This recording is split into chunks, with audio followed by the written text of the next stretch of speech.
Hola, ¿cómo están? Mi nombre es Yuri Nakazaki.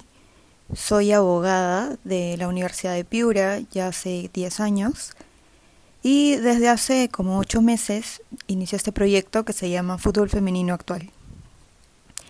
Que en realidad siempre me gustó el fútbol en general y hace unos años también empecé a seguir mucho la rama femenil, ¿no? Sobre todo empecé con Estados Unidos, Japón, Australia. Y luego empecé a interesarme por las ligas de Latinoamérica y obviamente también la de Perú.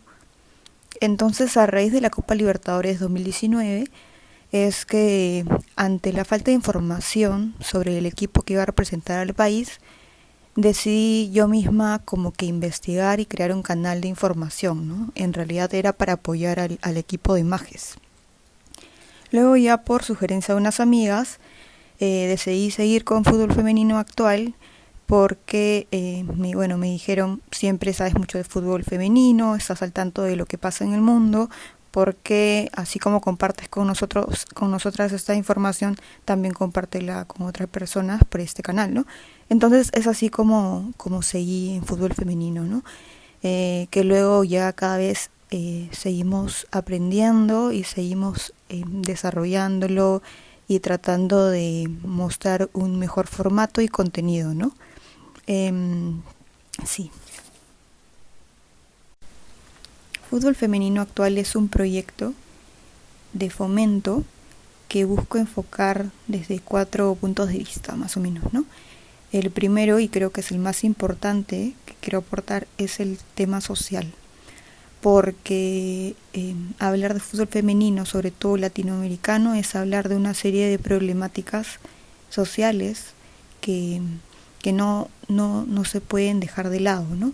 Hay que dar siempre una visión completa del fútbol que nos permita comprender el porqué de muchas cosas, de los obstáculos que ahora tenemos o de la misma realidad, ¿no?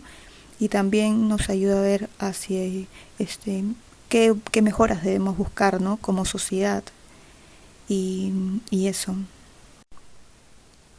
El otro punto de vista es más futbolístico, así le he puesto, pero o sea, lo que busco con esto es dar a conocer, digamos, todas las opciones de fútbol, así en general que tienen las chicas o las personas que quieren participar, ¿no? O sea, que se tome conocimiento de todas las opciones que se tiene, de las diferencias que hay entre las distintas, digamos, eh, eh, di- mm, como que tipos de fútbol, digamos, fútbol 11, fútbol 7, fútbol playa, en general, muchos quiero como que dar visibilidad a todo eso, ¿no? Incluso al futsal. Eh, y fomentar también que se vea mucho más fútbol, ¿no? O fútbol femenino. Tal vez la gente no ve porque no conoce tanto, no escucha tanto cuáles son las ligas que están por el mundo. Y también lo de las entrevistas a las chicas, ¿no? Conocer a las jugadoras, tal vez. No son tantas las entrevistas que planeo hacer en principio, salvo que realmente quiera saber algo muy puntual porque en realidad hay muchos periodistas, muchos canales que entrevistan a las chicas ya y son muy buenos y tenemos bastante como que información relevante en esas entrevistas, ¿no? Luego el otro enfoque es un poco de entretenimiento, que en realidad solo, digamos, por el público que más o menos sigue a fútbol femenino actual, hay también adolescentes, más chicas y gente joven también, ¿no?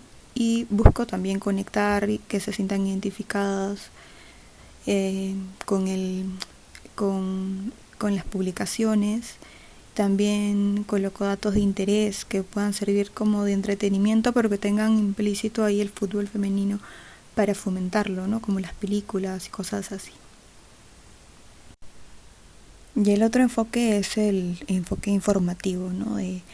Que he puesto también jurídico, porque bueno, yo soy abogado y inevitablemente siempre algunas notas van a tener ese punto de vista, ¿no? Y sin pretender hacer como una cuenta de derecho deportivo, sí estoy interesada en dejar algunos datos, algunos temas como que que considero básicos y más claros, ¿no?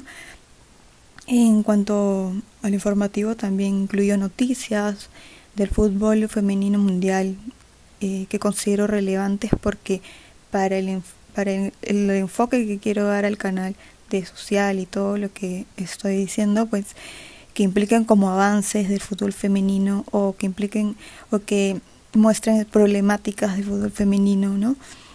Más o menos por ahí van las noticias que considero relevantes para, digamos, mi visión, ¿no? Y muchos datos de instituciones también. De por sí me gusta mucho leer los informes de FIFA, los informes de FIFPro, y de otras instituciones, ¿no? De otros países vecinos básicamente, o latinoamericanos sobre todo, y de España sí me gusta leer, ¿no? Cómo se van organizando y si encuentro algún punto interesante, pues lo comparto, ¿no? Lo estoy tratando de procesar la información y compartirla. Bueno, una de las noticias también que salió que consideré relevante fue el tema de la desvinculación de las chicas universitarias, ¿no? Justo Milagros me había pedido que un poco tome este punto como una ocasión para hablar de algunos temas más jurídicos, más legales. Entonces, no es que quiera hablar concretamente del caso universitario, pero sí, con ocasión de este caso, sí algunos puntos claves para entender bien el estatus de nuestro fútbol actual, ¿no? O sea, de nuestro fútbol femenino. Entonces, la FIFA, a través de su reglamento de transferencias, trabaja con dos estatus de jugador de fútbol, ¿no? Con el estatus de profesional y con el estatus de aficionado. Y señala que los profesionales son aquellos que tienen un contrato escrito y perciben un monto superior a sus gastos de futbolista, ¿no? Es decir, que no se considera dentro de este superior a lo que reciben por pasajes, por uniforme, fisioterapia, gimnasio, no, porque eso es parte de su labor como futbolista, ¿no? Entonces esos son esos dos requisitos para ser un jugador profesional. Y todo lo demás, todo lo que no cumple esos requisitos se considera aficionado. Y ahí es donde estaríamos aquí en Perú en el fútbol femenino, ¿no? Pero ese reglamento de transferencias también señala de que sí se consideran esos estatus en conformidad con las normas nacionales, ¿no? Es decir, con, digamos, las leyes normativas en general de cada país. Entonces, concretamente en Perú, el régimen de contratación de jugadores de fútbol es solo para profesionales. O sea, existe un régimen para los jugadores profesionales, ¿no? No existe una normativa específica que señale cómo se debe contratar con las y los jugadores aficionados, qué condiciones deben tener específico. Eso queda en realidad, básicamente pienso que ya en función de las políticas de cada club, ¿no? O de lo que señale cada club. El tema de los jugadores profesionales aquí en Perú, sí, las normas internas, las normas nacionales señalan que es un régimen de carácter básicamente laboral, ¿no? ¿Esto qué significa? Que tienen un vínculo directo con el club, que se puede decir que son trabajadores del club y tienen derecho a una serie de beneficios como vacaciones, seguros, etcétera, ¿no? Lo que no tiene una persona que tiene un contrato que no tiene este carácter laboral, ¿no? Como son muchas veces las jugadoras de fútbol todavía. Muy pocas son las que tienen contrato, y las que tienen contrato no es de naturaleza laboral, sino muchas veces son de carácter civil, es decir, como un servicio, ¿no? Por unos meses concretos y dependiendo del club, y termino de jugar ese partido, o termina el plazo que señala el contrato para realizar esa actividad y se terminó el vínculo. No es un vínculo directo, ¿no? Más depende de la actividad que realiza la jugadora. Y no tiene derechos básicamente a estos beneficios que sí se obtiene a través de un vínculo laboral propiamente, ¿no? Entonces, efectivamente, no se tiene todas las garantías ¿no? Esa seguridad para que los tal vez ahora mismo los profesionales sí lo tienen, ¿no? Jurídicamente hablando. Con todo esto quiero dejar dos ideas que son mi opinión. Y una es que no por el hecho de que se tengamos jugadoras aficionadas, los clubes puedan hacer ante la falta de normativa, digamos, específica,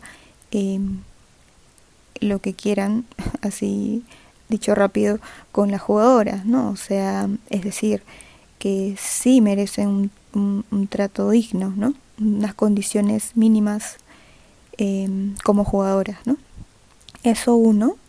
Y lo otro es que el fin, si bien es importante buscar la profesionalización del fútbol femenino, considero que no debe ser lo más importante, lo que nos mueva así de fondo, ¿no? De fondo hay mucho más que eso. Y esto lo digo tomando en consideración ligas o fútbol profesional de países vecinos como Argentina, Colombia, ¿no?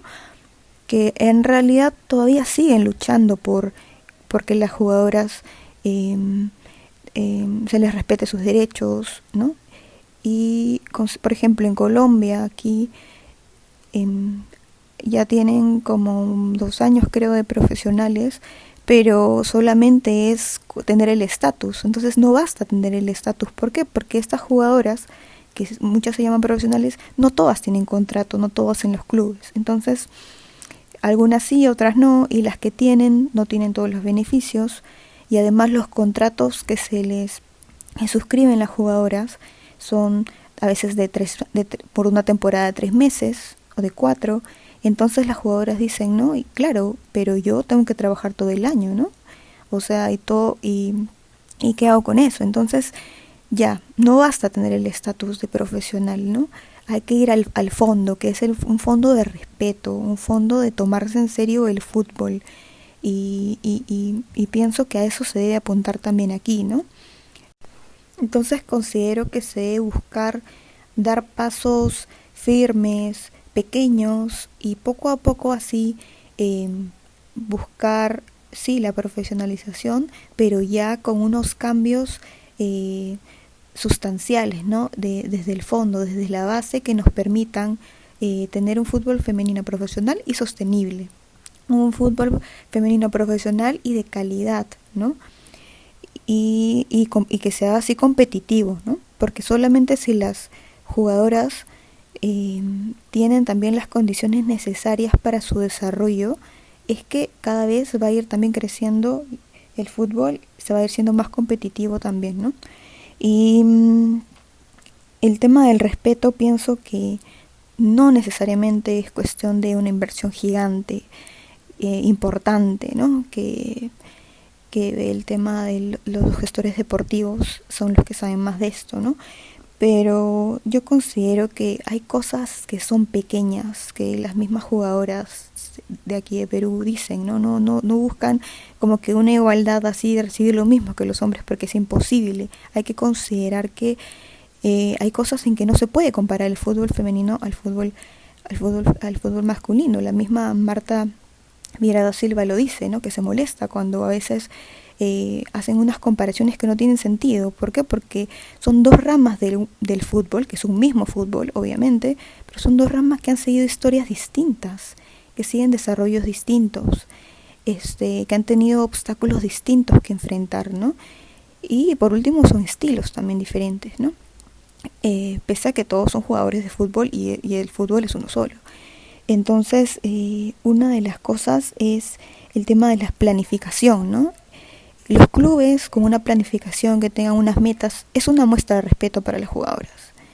No tomárselo como a ver qué sale, ¿no?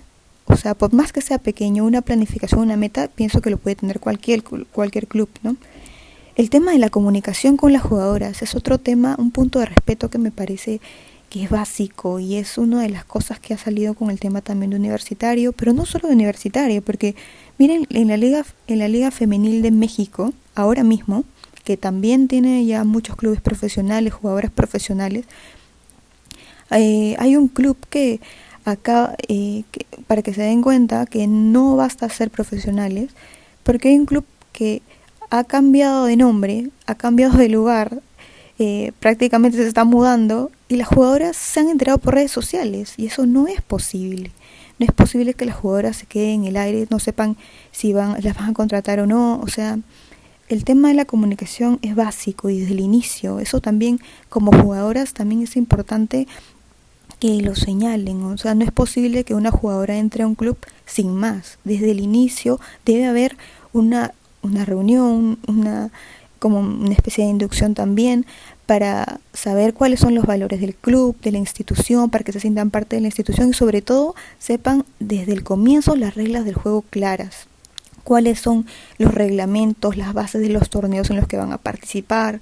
Esa información, eso es básico, o sea, eso no implica mayor inversión, es una cuestión de información, de hacerlas partes de la institución a las jugadoras.